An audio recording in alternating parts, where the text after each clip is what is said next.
Good evening. I'm Karen Pence. My husband is Vice President Mike Pence. 100 years ago today, the 19th Amendment was adopted into the United States Constitution, guaranteeing women the right to vote. Because of heroes like Susan B. Anthony and Lucy Stone, women today, like our daughters, Audrey and Charlotte, and future generations, will have their voices heard and their votes count. The women's suffrage movement was the gateway that led to women having the opportunities to achieve monumental milestones and accomplish significant achievements in both civic and governmental roles. This evening, we look at heroes in our land. As Second Lady of the United States for the past 3.5 years, I have had the honor of meeting many heroes across this great country. The Pences are a military family. Our son Michael serves in the United States Marines, and our son-in-law Henry serves in the U.S. Navy. And one of my key initiatives is to elevate and encourage military spouses. These men and women, like our daughter Charlotte and our daughter-in-law Sarah, are the home front heroes. I have been privileged to hear so many stories of selfless support, volunteer spirit, and great contributions to the armed forces and our communities. You know, military spouses may experience frequent moves and job changes, periods of being a single parent while their loved one is deployed, all while exhibiting pride, strength, and determination, and being a part of something bigger than themselves. To all of the military spouses, thank you.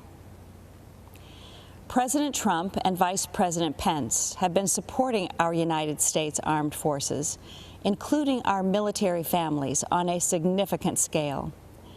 While traveling throughout our nation to educate military spouses about policy solutions that President Trump has promoted involving real, tangible progress in military spouse employment, I have been inspired to meet heroes like Lisa Bradley and Cameron Cruz.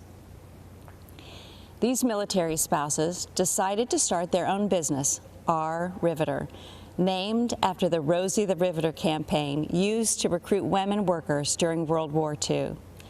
Our Riveter makes beautiful handbags designed and manufactured exclusively by military spouses. And many of those spouses live all over the country. They prepare and send their section of the bags to the company located in North Carolina, where the final product is assembled.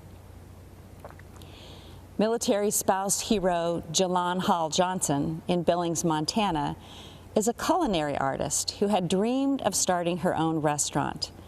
Working with the Small Business Administration's Development Center, Jalon started her restaurant, The Sassy Biscuit, and she just opened a second restaurant in Dover, New Hampshire.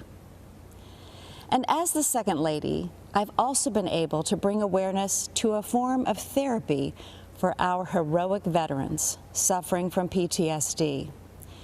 Art therapy, facilitated by a professional art therapist, is especially effective with post-traumatic stress disorder.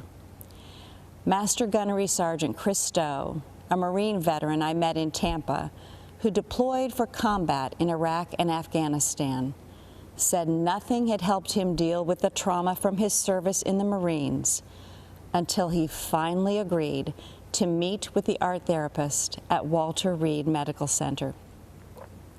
Chris credits art therapy with saving his marriage and his life. And Chris went on to establish a glass-blowing workshop to help other vets. Many of our veteran heroes struggle as they into civilian life, and sometimes the stress is too difficult to manage alone. A few weeks ago, I had the honor of speaking with some amazing Americans who answer the Veterans Crisis Line. One in particular, Sydney Morgan, especially impacted me. A veteran herself, Sydney said it is the highest honor of her life until they physically walk into a clinic to receive help they deserve, and she can pass their hand to someone ready to help. In these difficult times, we've all seen so many examples of everyday Americans reaching out a hand to those in need, those who, in humility, have considered others more important than themselves. We've seen healthcare workers, teachers, first responders, mental health providers, law enforcement officers, grocery and delivery workers, and farmers, and so many others, heroes all. 100 years ago, women secured the right to vote. So let's vote, America. Let's honor our heroes. Let's re-elect President Trump and Vice President Pence for 4 more years. God bless our heroes, and God bless the United States of America.